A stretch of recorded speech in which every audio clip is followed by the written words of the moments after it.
From the state capitol in Richmond, I'm Craig Carper.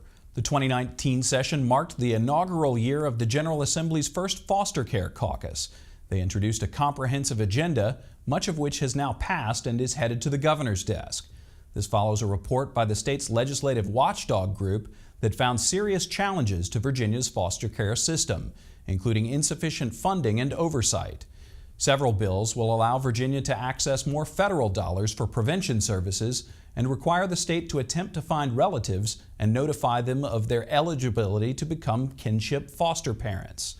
Delegate Chris Peace says several of the bills try to give foster kids a sense of normalcy, like making it easier for them to obtain driver's licenses and get insurance coverage. I mean, if you're 16, 17 years old, at least when I was growing up, you want that freedom. And children in foster care should have the same opportunities to be a normal kid that anybody else does, if it's lawful to do.